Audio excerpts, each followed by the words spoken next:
Welcome to the Cowboy Entrepreneur Show, created and hosted by Scott Knudsen, to explore the crossroads of horses and business. Now here's your host, Scott Knudsen. Hi, and welcome to the Cowboy Entrepreneur Show. I'm your host, Scott Knudsen. Whether you're listening to us on KCAA, the NBC affiliate out in California, or watching our podcast on one of our many platforms, we really appreciate you. Today, we have a very special guest. Janiece Johnson Wilson is on the show, and it is going to be such a fun show. She is a clinician. She has been in the horse business over 60 years. She's an author with a soon-to-be published book, and she's a Mustang trainer to any type of breed of trainer, and she's also the mother of the Wilson women. So thank you so much for being on our show. It's an honor to have you on. Oh, yeah, Scott, I'm glad you called, and I'm tickled to death to be here there. I was tickled to get to meet you at the NFR in 2020, I think. Yes, ma'am. Yes, ma'am, for sure. Mm-hmm. It was my honor for sure. And it was because Wileen was there, and I've known her for a few years now. And man, I just enjoyed visiting with you. I knew the audience would love hearing some stories and really getting educated about the horse world. Yes, that's what I do. I'm actually a nationally certified Monty Foreman instructor. And to be at the level of instructor I have to be, the certificate says rider, instructor, and trainer. And so I have to have the ability, any place, anytime, with anyone, to teach them more about a horse than you can find in any book. So that's why I'm, redefining and writing a book so that people that read it can self-teach or help somebody else. Our instructors are, not teaching all they should be teaching. And the secret of great horsemanship is knowing the truth about a real horse and how it operates and being a horse themselves. So that's why my job. And so I'm in my 59th year of teaching, but I'm in the 63rd year of knowing and doing that. Yeah. So amazing. And you just were in 21, you were in the Hall of Fame for pole bending. Yes. That's amazing. I got a call and I was shocked. I was nominated for a Special Achievement Award for the National Pole Bending Hall of Fame, and I didn't think they remembered me, but I have a big background with pole bending horses. My daughter, Wenda Wilson Johnson, who's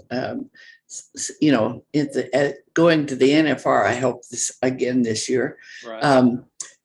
She's a world champion pole bender and high school champion, and all of my kids actually are, and all my students. And I was shocked that they remembered me, but I did in 2019 have one of my students win the World Paint Championship, Open Paint Championship. And then 2020, I had one of my kids win the Reserve World Championship at the AQHA finals. That's wonderful. Yeah. Well, it's when you help them and they know what they're doing and they ride and guide stride for stride, speed doesn't bother them. And those horses, the faster you go, the better they get. Love it. I love that.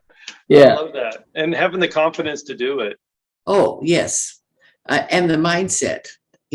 That's why you have to understand that every time you set on a horse, you're a winner. But that doesn't mean you're going to get the trophy. You are a winner because you entered the arena, you tried. I tell everybody, don't know, I'll say it right. I've got CRS disease, can't remember stuff. But anyway. But you won't know if you don't go. That's what exactly. And that's what my own personal kids and all the others that I've mentored through the years, and all of my unofficial adopted boys and girls, and that's gone to do great things, and they live wonderful lives today because they have a knowledge of what a horse is and how we can help be a partner to it. I love So that. that's my And job. what did you say? You told me, but I want the audience to hear this. So when you were at calf time or goat time, whenever you hit the arena, what Oh, was the one thing you said entering the arena? well, number one, I never entered the arena without a prayer saying thank you, dear Lord, and being grateful for the skills and opportunities that I had. And then when I was done with that, I would look over my shoulder and say, now, watch this, sports fans. Giggle and go. And I don't remember. We won every rodeo for 2 straight years, and then won the national championship, college championship in 1966. And I just went to have a good time. And I didn't know that I went from wherever I was in the national ranking. I had one goat that the horse I was riding scotched and kept me from placing 4th or above. And that cost me the world championship. So, but I ended up 2nd in reserve and got all the goodies. And I was amazed. I totaled up all my college stuff that I did, and college rodeo paid for all my books and all my tuition for 5 years. Isn't that something? And this year, and in those days, they didn't have scholarships. And I had never competed in a rodeo until I was in college. Oh, isn't that something? Everything else, but no, I didn't. I hadn't had a barrel horse, or because we didn't have a trailer. We had to ride everywhere if you wanted to participate and see what other people were doing. That's why I have ridden to Payson and back from Mesa, Arizona, 2 times, when I was 13, when I was 14, and when I was 15. I rode my horse that became my barrel horse from Bumblebee, Arizona to Prescott to ride in the Prescott Rodeo Parade. How far is that? How many miles is that?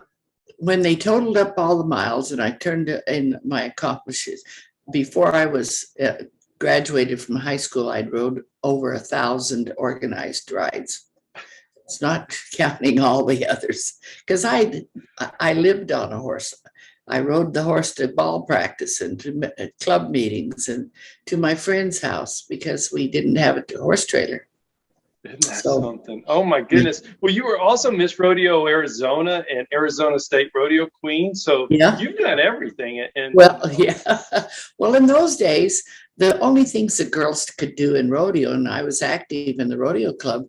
I went to the rodeo club because I liked to show horses and I wanted to show horses, and I would have, and still today, I would like to ride every horse I see in the show ring.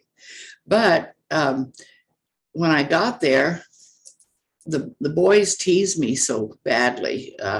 What you got? A barrel horse right there. And it's crazy. And it was. That mare did not stop. She jumped and leaped, and if you touched her hind end, she kicked. Oh, she was dangerous. I owned her, 6 years, never picked up our hind feet. Today, I could do all that stuff, but I didn't have the knowledge of how to get around a dangerous horse and teach it how to be a happy horse. What I learned from Monty Foreman was that what he said at the end of a clinic is, may you always ride a happy horse and do things the easy way. And the easy way method is what I believe in, and I won't argue that it's any different than what I know, because I've seen it, I've researched it, I've been there, I've done thousands of horses and thousands of people. Monty dedicated 60 years plus of his life to devising education for the average backyard horseman so that they could get the real joy, the agility, the skill, everything to be a true horseman. Scott will be right back with more. Hi, I'm Scott Knutson, host of the Cowboy Entrepreneur Show. Today, we're going to talk about something I'm really passionate about. Those that know me know I love my coffee. Those that don't, now you know I do. And we've been working on this for several months, and we wanted to get it just right. And we don't put our name on anything unless we feel 100% certain it's the best product we can get. And we've done it. I really believe we've done it. We've created a coffee line, 13 great flavors. I'm going to show you 3 of them. We have K-Cups in all 13 flavors. Here's a Jamaican Me Crazy. It's just a really great coffee. Everyone has great logos. It has a brand, the same brand that's on our horses, our trailers. You know that brand means something, and we wouldn't put it on here if it wasn't good coffee. We have whole bean. This is a great Honduran blend, and it's a whole bean coffee. We have whole bean in all 13 flavors. And then we have a ground coffee. This is a really great one. My wife and I really like this a lot, loved it. So we named it after our daughter, Hades Blend. Everyone has the packaging and the logo of the show, our brand, and I hope you like it. I really believe you will. And we're going to have more flavors coming out soon. We're going to have the pumpkin spices, and then we're going to go to peppermint after that. And please send us your suggestions as well.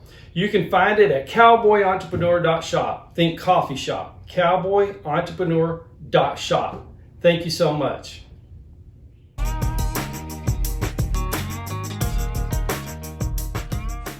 Do you know what the word horseman means? No, ma'am. Please tell us. Yeah, it means wisdom Wisdom. and knowledge.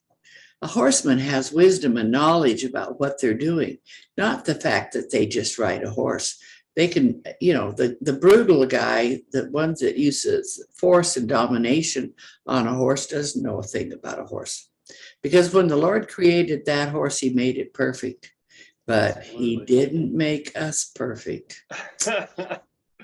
And we have to develop every skill, every talent, every gift we have all of our lives.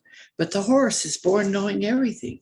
It's a precocial being, born knowing everything and born at genius level. So from the day a horse is born until the day it dies, it basically is the same age and same knowledge and everything. And that's a gift that would be a good one for us. Absolutely. Absolutely. But anyway, gaining the knowledge that the horse gives is the most important thing a person can do in their life. Monty Foreman used to always say in his clinics, he would say, folks, you must act in accordance with Mother Nature's law, because the horse is guided by Mother Nature's law. And do you know what the 3 big F's are? Oh, please tell us. Fear, flight, fight. Right. Fear, flight, fight. Fear, flight, fight, because it's a prey animal. So when we understand that the horse is ruled by not us, and there's no way you can make a horse into a human. You have to go in the horse world. And to go in the horse world, you have to speak the language of the horse. And because the horse is an equine, the language that you learn to speak is equus. Equus. And it's a magic and wonderful thing when you understand it. When I was younger and I had a barn of 105 horses and the 50 families that came in, that was every kind of backyard and breed of horses that came in, I devised a way. I watched the problems that people were having and tried to figure out how to do it the Foreman way. I was listening to all of the big clinicians and seeing the run, and the round pins and all that stuff they were doing and, lunging the horses, which was totally unnecessary. So I said, baloney. I was old and crippled and I just Foremanized it. So I concentrated every lesson. So I had the ability to start a horse that at any stage, it doesn't matter if Mustang or old kid horse, and to take the bugs out of the brains. And so we could take and within a few minutes have a totally new horse. Now I say that because the horse is a single-minded animal and creation. And they can only think about one thing at a time. So that means when you're talking to the horse, you have to do it in their language, one thing at a time. But the question is how do horses learn, or when do horses learn? So when a horse learns, it's the first time. Every time, all the time, no excuses, no exceptions. The horse is always right because it's always answering to Mother Nature and what their instinct is of that breed of animal. So if that's a truth, and it is a big truth, that the horse is single-minded, actually they have no past and they have no future. And we say, whoa, this horse was traumatized, this horse, blah, blah, blah, blah. And everybody talks now at a big stable, or when you are around horse people, when they talk about their horse, they are not talking about their horse. They're talking about themselves because they can't, they won't, Absolutely. They don't. Yeah, they don't know and they don't understand.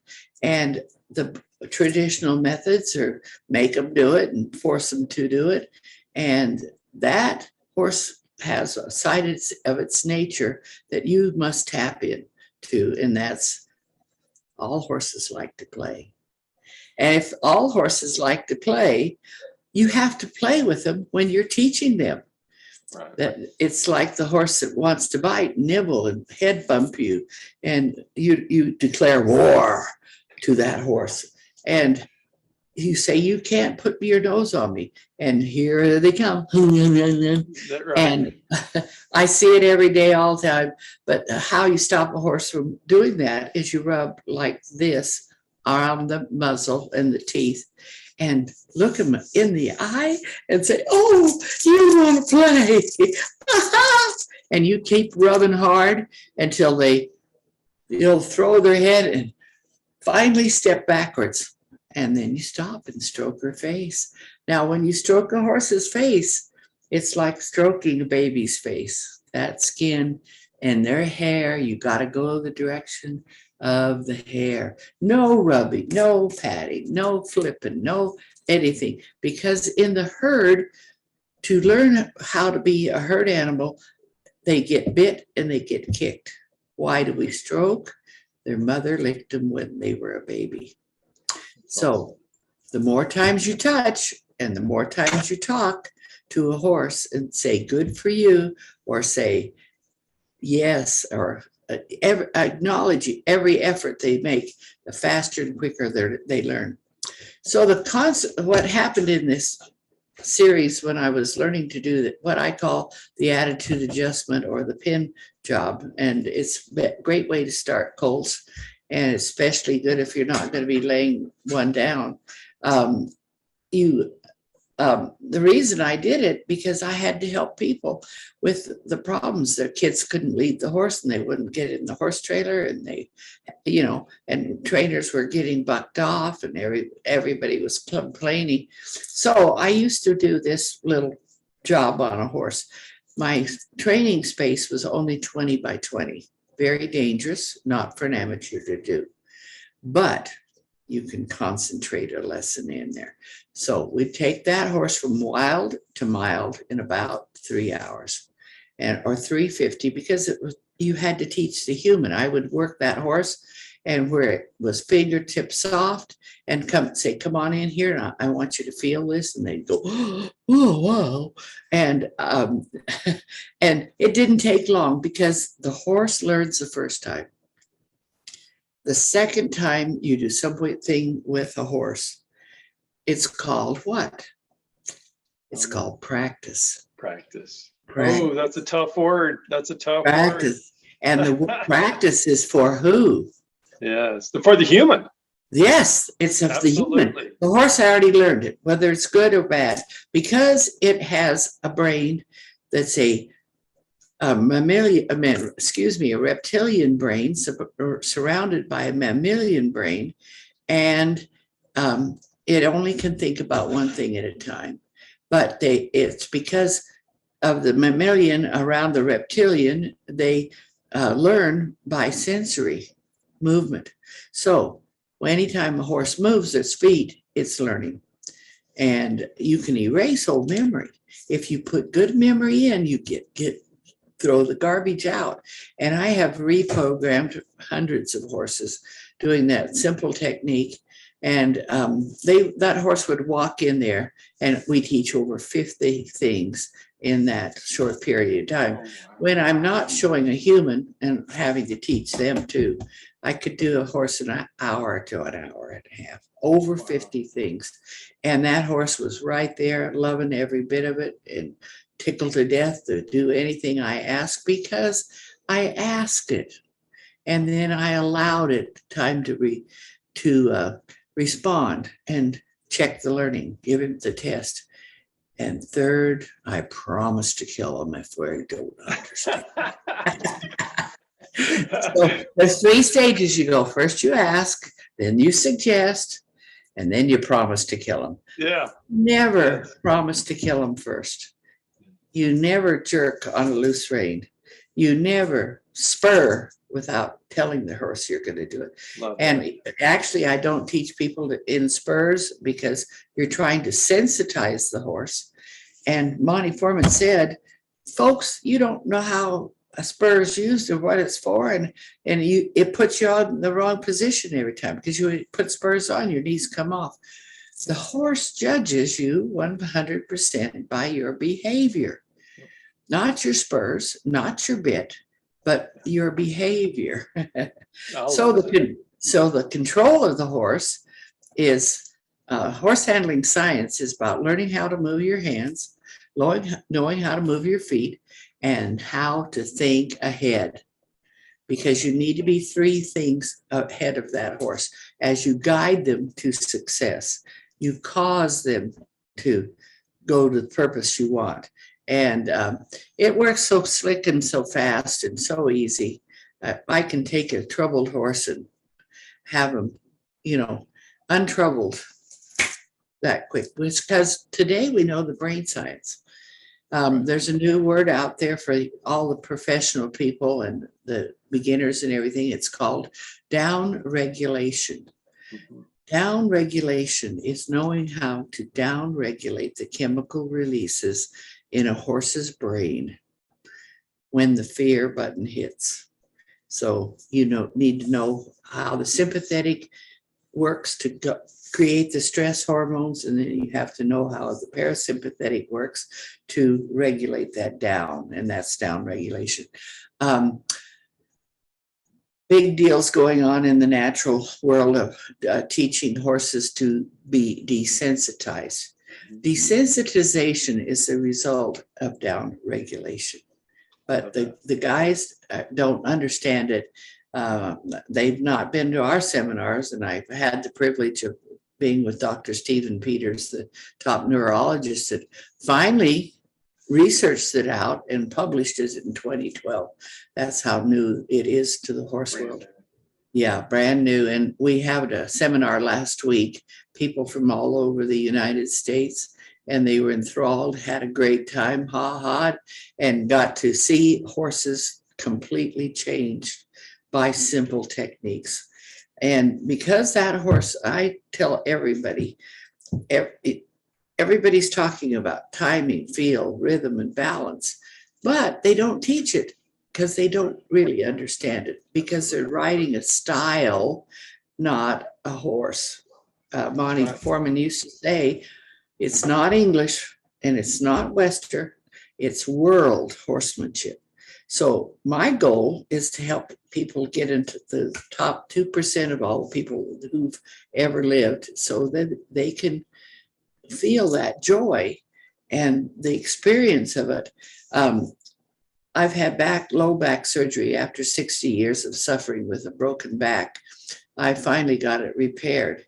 And so I can't ride that horse, but I can feel everything that horse is doing, not only in my mind, but also in my body. I was given that gift so that when I'm coaching someone and they understand what I'm saying, we can change just that. It's amazing. Yeah, it's amazing. But so the third thing happens when, the question again is, what happens the third time you do something with the horse exactly like you did the first time? Right. The horse turns its spirit over to you, and then they trust you, they respect you, they respond to you. It is permanent memory, and it goes on call, which gives you a finished feel. But no horse is ever finished because it's subject to Mother Nature's law, always. It comes first, you come second. But if you've got the partnership, you can have it instantly and erase old memory and put on new memory, and it's amazing. That horse is an equine 1000 or organic computer, and with 10,000 megabytes and 20,000 hoof beats, and you put garbage in, you get garbage out. You take the garbage out, and it's a wonderful experience. It's awesome. And what's the level above Equus? They can understand any language, and you can chain any pre-cue or thing. If the horse's feet are moving and you do it at least 3 times, you can come in and speak Russian, German, French, Spanish, Portuguese, Japan and Korean, and all these horses. When I had done a horse my way, and I'd done an attitude adjustment on a pre-Olympic horse one time, and if that big guy in the dressage world had known he was fourth ride on that horse, we'd already done a pin job on him. We'd already done a basic handle ride on him. He had a finished feel. That horse stood stock still. On the owner was a little small, and she stood there, and that horse didn't move. When the master came and he spoke German, he was 6'4", and he was wonderful. He comes out and runs the stirrups up and takes the horse, and he goes out and sends him on the lunge. And that horse tried to do everything he asked him to do because he had learned to watch human behavior. And what I do when I'm doing a pin job on a horse, I teach them to pay attention and know what is real and reward them every time. The secret is you have to tell them you did good and smile on your face. Yep. Never a frown. You don't ever hit a horse, like, swat them or spank them without telling them first that you're going to do it. That's why we kiss or cluck, to turn the horse's mind on first before we turn the feet. I had students last week, and I watched them try. They were running their horses around and lunging them around, and no control, but they were doing 40%. But when I got through with them, they were doing 100%, and they were amazed. They could back that horse with their hand, with their nose, with their shoulder, with the finger, and with the wiggle. This is, the ask with your wrist. Right. And so they were amazed, and they're going to go back to 4-H and be happy kids. Absolutely. And the mom is a teacher, and she was thrilled. She says, I put her on the end of the line with a horse that didn't back and was head shy and erased. And so, amazing. It's not what you do, it's how you do it. Absolutely. Absolutely. And yes, so, ma'am. And you were saying the other day, your daughter-in-law, y'all had a Mustang and you were going to work with him.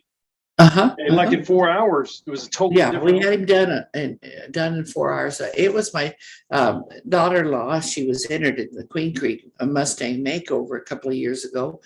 At 9 o'clock, we were at the pens, picked up the horse that was drawn out of the hat for her. A little, nice little bay gelding. They're pretty skinny and scrawny, but he developed him into a beauty, and his name was River Dance. And so we picked him up. An hour later, we were at the farm, and we pulled the gate off of the front yard, and I took the end of the rope and we fed it down the arena's fence into a solid cement post to, where he was caught, but he wasn't going to be hurt, and proceeded to work with him. And after we had flagged him and curbsided him, which was a wonderful thing, Juanette was working with him, and he put his head under her arm and responded to everything she asked. We want to get to the point where you could snap your fingers and that horse comes to the side of the fence for you to mount and do anything with. And you can reach in and stroke legs, and nobody gets hurt. Horse doesn't get hurt, human gets hurt, and everybody's happier when you're done. So we were there on the fence, probably an hour and a half, 2 hours. And so I said, well, find out if he can lead. Took the halter, opened the gates, walked him clear back down to the round pen, and he was right there with her and happy as a clam. And so we took him out.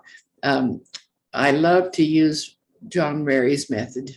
Number 1, control the feet, direction of the feet. 2, be able to put anything on, over, under, around, through, beside, near, far away, or you close without causing fear or pain. And it's a simple technique. You just a 10-year-old child running, being silly, because crazy people make great horses. and quiet people make spooky horses. But, That's right. but the spookier you can get and the more you challenge them, the faster they downregulate. And so Monty Foreman understood that. I heard him say several times, folks, I don't know why it works, but it just does. And he could have explained it, but he didn't want to explain it, because he said to me, and in the 60s, the people are too dumb, they can't understand. But he still, in his lifetime, taught about 95,000 people at over 900 clinics. And I was thrilled to be a part of those, because I was a demonstration rider. And when I was at the ranch, or when I was an instructor, and I was handling bad horses and fixing them up in front of an audience, Monty could take 5 minutes and totally change a horse's life. And, he would say, you have to be careful. People think it was that simple. It's not that simple. Right. You have to know what the rules are. And the first rule is there are no rules. Yeah, what's perfectly right here, perfectly wrong here. So it's not ever about right or wrong with a horse. It's about easy or hard. Right. Did you do it the easy way, or did you do it the hard way? So get rid of right and wrong. There is no right here. There is no wrong. Your goal is partnership, to be able to do the equidance with that horse. And the equidance is the most amazing thing. It's the greatest thrills of my life have been doing that kind of riding on a horse that's totally, has the agility and has the presence and can do it all. And all you do is think it, and it happens. Boom. And that's galloping 360s over the hocks, that spins, and the sliding stops, and falling off, and standing up, and reversing, and drop to trot, changes the leads, and then front foot first changes the lead, and hind foot first changes the lead. While we're on leads, did you know that horses change leads 4 ways? 4 ways. 4 ways, but everybody only teaches 3. And when I realized that we didn't have that in the language of horsemanship, we needed to have it so people wouldn't be lost, because they get lost when they want to change the leads on the horse. And now, Monty used to ask ask everybody, why is the canter called the canter? Interesting. He said the root word for canter was cant. Now, cant means, look at the picture up on the wall. That's straight. But this one's canted right and this one's canted left. So the word canter describes the position of the horse at the canter. And it's a 3B gait, 1, 2, 3, 1, 2, 3, 1, 2, 3, at a slight 45-degree angle. I call it the magic 45. Everybody needs to know to put a horse into lead. You have to know what foot in you are personally in rhythm with. So as that horse, you come through the move basics that are in this wonderful book, Monty's last book that he wrote in 83 before he died. He left this treasure, and it's full of great pictures and descriptions and horses that I used to ride. Great memories of, and his other little book was called The Cantankerous Leads. Cantankerous Leads. I love that. And those, because people didn't understand it. And if you look, the books are called the Easy Way books. The Easy Way. I love that. I loved how you were in doing the clinics with Monty. Oh yeah, I had 2 years that I did that. And you were riding horses with only 5 or 6 or 7 rides. Oh well, first rides one day. Oh goodness. Yeah, it's that easy. Point about the theory. Yeah, well, it does prove the point, and that's why this legacy. I call Foreman the father of modern day Western horsemanship, because he was a researcher. He dedicated over 60 years of his life. When I met him, he was 52 years old, and he had ridden 25,000 horses. Oh, goodness. Oh, and that's a few. And as I've researched his life and knew what he did and how, there's a wonderful Rick Lamb show on his life about Monty Foreman, and I think it's still on the internet on the horse show, and you can get that, and it's great. Rick did a super job and explaining who Monty Foreman was and the legacy. And my job, I feel, is to educate everybody a little better about why we need to study what that man was doing, because behind you, there's a whole row of 20 or 30 bridles, right? Yes, ma'am. Yeah. And guess what? Do you know what they're for and how to use them? No, everybody is conned and brainwashed into getting a bit that will work. The control of the horse is not in the bit. Surprise, surprise, it's in the mind. That's why you have to turn the mind on before you turn the feet. And John Rary was right about that. So control the direction of the feet, anything on, over, under, around, through, beneath, without causing fear or pain. So that Mustang, when we had him ready to go, we just let him out to the round pen, prepared him to be laid down. Number 3 step of John Rary. Now, John Rary in 1800s was the master horseman. He was a celebrity. He was like Monty Foreman. And his story is wonderful. Rick Lamb produced it and did it and did a good job on that, because you hear about the Berries and you hear about the modern day clinicians and some of the guys that are trying to explain it. But he was a master. He could take any horse. In the 1800s, everybody had to have a horse, and they were dangerous. And so he could fix them. And I had heard when I was younger about somebody that could do everything in a 35 by foot area. And so I think they were talking about Rary, because he would go into stall with his horse, lay it down, and completely change his life. And we do it, and I've done it hundreds of times, and I teach my students how to do it if they have a mind to do, because it's fun. When a lot of my older students, we teach those horses to lay down so they can get on. That's awesome. And they go over there to their little old Mustang or whatever, their trail horse, and get on and that horse stands up, and it's So pretty it's a smart cool way to stuff. do it, isn't it? Well, yes, because that's why we teach them to curbside. It's called Curbside Service, Please.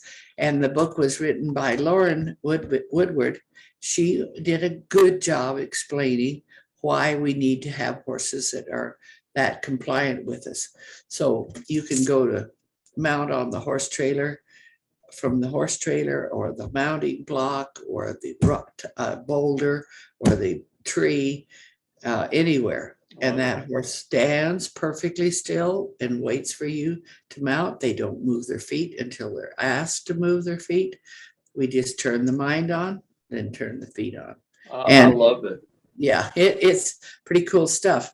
But when you're teaching a horse, there's 4 steps you have to go through when you're teaching. Physical is what to do. Mental is how to do it. Emotion, that's what drives the engine. That's what either gets you killed or gets you the reward. So I was working with a major trainer in California one time, and she said, "What did you say?" And I explained it again, because the first time I explained it to the group, she was talking under my feet and didn't pay attention. But when she was having her lesson, we were working with 2 2-year-olds, a stallion and a gelding. But anyway, she said, "Oh, no, I have been putting first." The emotion? No, the emotion with the second step, physical, mental, and emotional. So she was combining mental and emotion together. Aha. And I gave her the exercises that she had to do to change some things. And I said, "Has anybody ever shown you this before?" And she said, no. Oh, she said, "I wondered." I said, "You can't sit on that horse and try to look perfect as if you're in a horse show. You have to ride and guide stride for stride. You have to be at the right place at the right time for the right reason in the right way. You know, that horse is totally guided by what you're doing and how you use your body." And so and then we get to the 4th side, it's the spiritual side. When we've taken care of what to, how to, and emotion, and you can do it at the walker, trot, or canter. The basic handle is all done at full speed. And those riders that get to that level of having a horse run down there and slide and stop and gallop over to its hocks and come out and do a double inside roll out to opposite lead, that's the Jimmy Williams special. And the Jack Brainerd special is a roll away with a double 360. Wow. Well, you ask anybody to ride a horse like that and they go, "Huh?" They're missing all the fun. And what makes a working horse work is proper working and proper instruction. Anytime a horse has the fear button, you want to turn the worry into work. Not destructive work, but constructive work. You want to turn that into a teaching moment with a smile on your face. Wow. And say, "Oh, you want to jump sideways? Yeah. let me go with you. Can I ride it, please?" Yeah. It is a hoot. But I love it. Yeah. Well, you have to give a horse a foundation before you take him out and run barrels. I worked with a barrel racer 2 weeks ago, and she's got wonderful horses, and I've taught her about 3 years ago, but she wasn't having fun. She was too critical of herself. You have to have fun with fundamentals and not get on the dark side with what you're doing. Forgive and forget. It's nobody's fault but yours. I love that. That's so true. Thank you for listening to the Cowboy Entrepreneur Show. Scott will be right back with more. For more information on Scott Knudsen, the Cowboy Entrepreneur, visit us online at cowboyentrepreneur.com. And the other day we were talking, you were saying the horse is controlled by one part of your body. Oh, yes. And I was getting to that. Oh, I can't And wait. you know, I thought it's so fascinating. yeah, it is fascinating. And when you see it done and how we teach it so fast, so people, the first time they get back on their horse, they know and can handle that horse properly. But what part of your body controls the direction of the horse? If you have a bit in the mouth, is it the hands, or is it the fingers, the wrists, the elbows? What controls the horse when you have to be in rhythm with the gait you're on?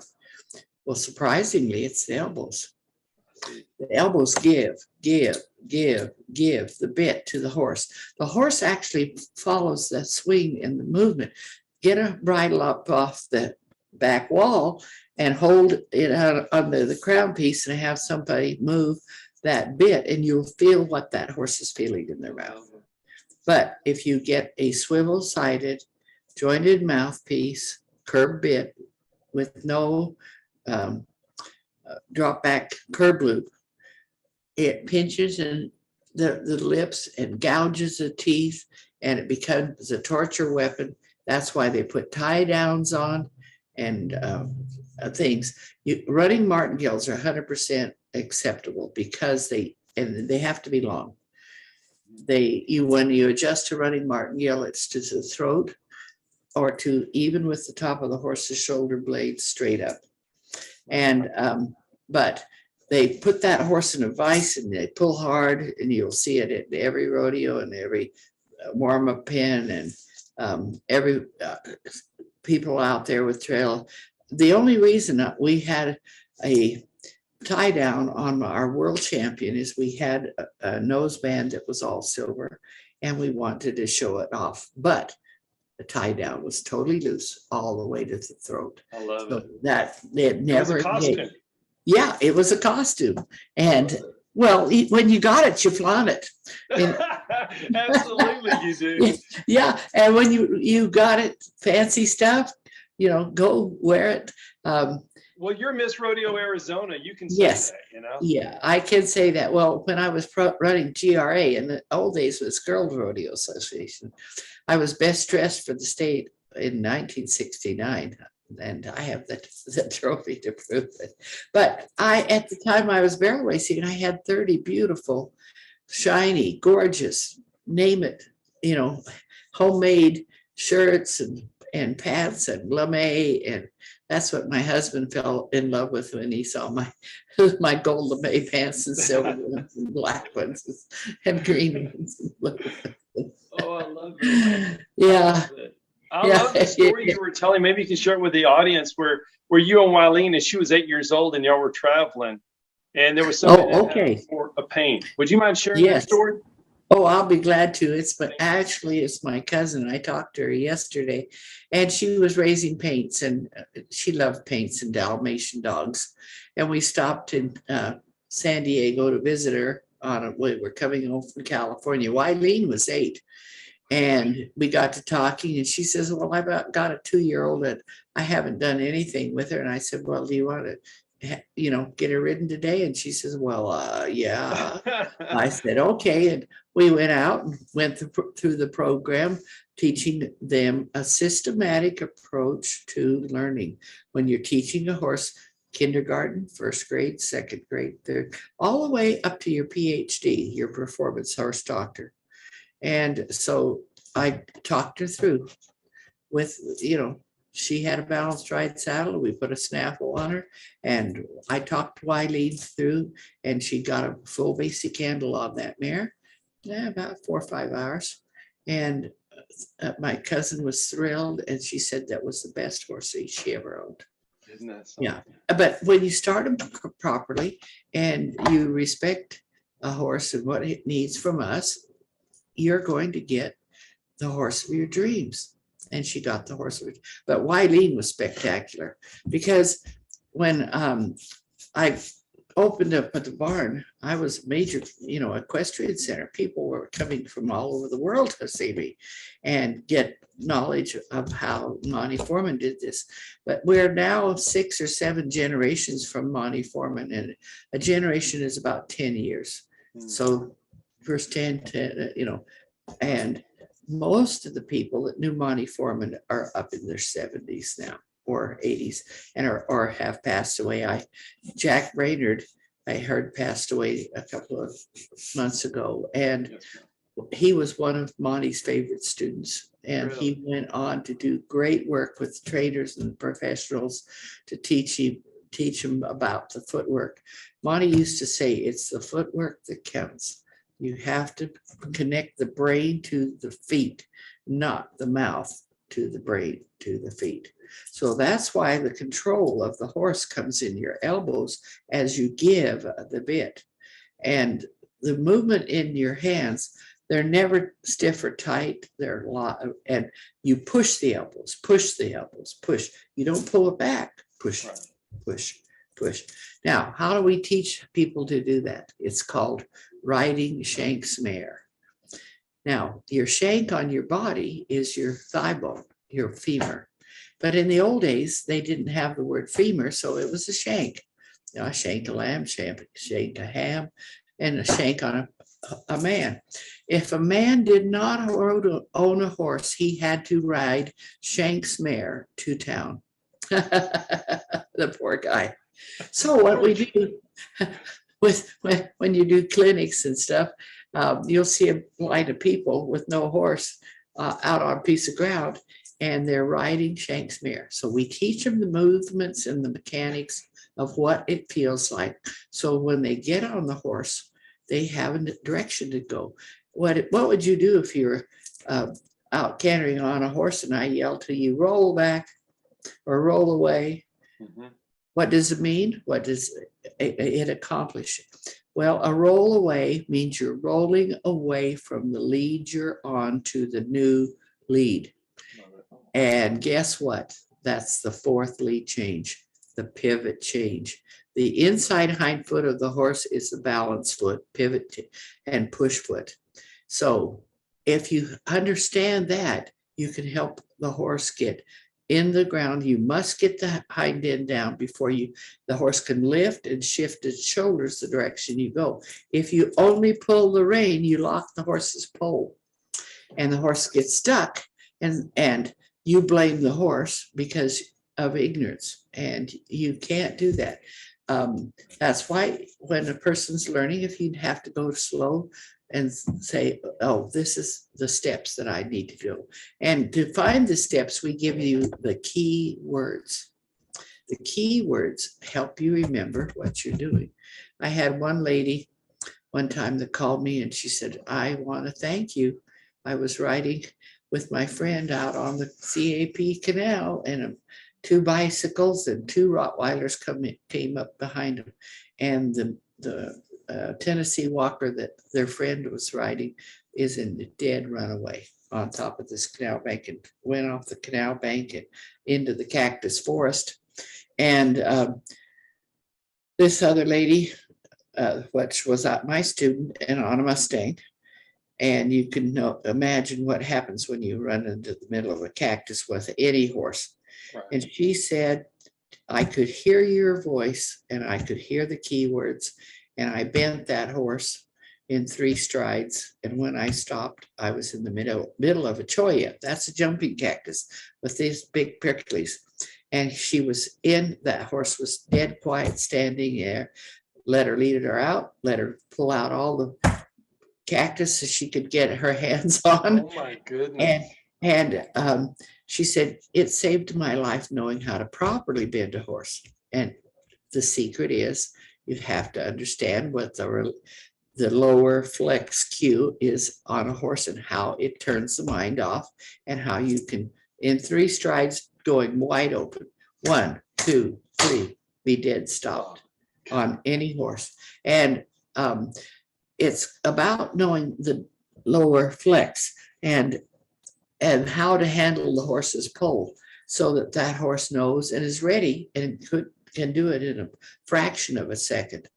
That gets you to the 4th level where they turn their spirit, and it happens fast. There's a marvelous tape on Facebook, but I haven't seen it lately, and it's too bad. It's Susan Baker who took my place at Monty Foreman's and was with him until he died.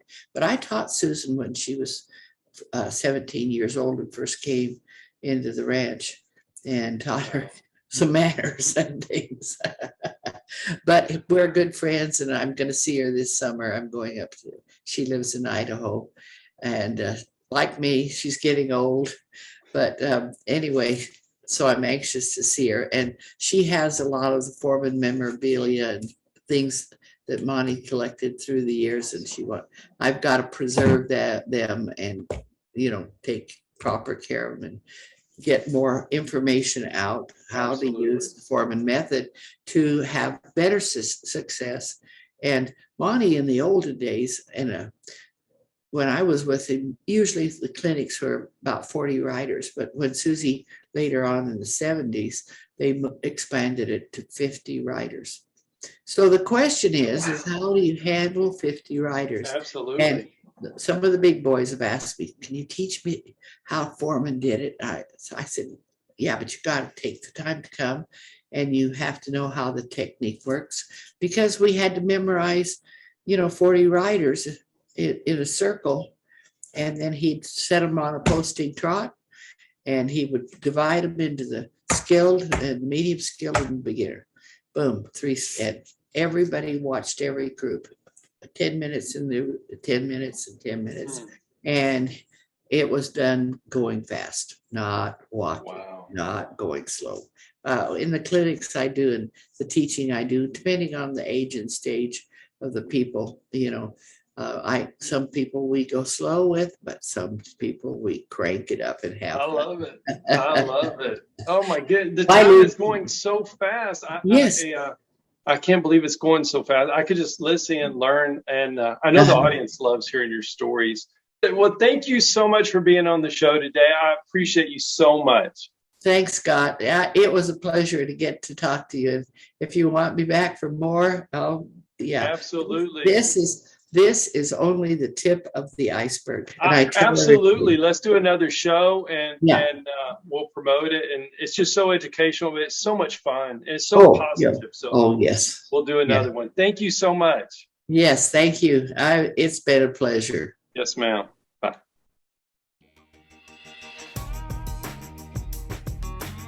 Thank you to all the great sponsors of the Cowboy Entrepreneur Show. If you or your business is interested in being a sponsor of the Cowboy Entrepreneur Show, please call our office at 830-992-1786 or visit our website, cowboyentrepreneur.com.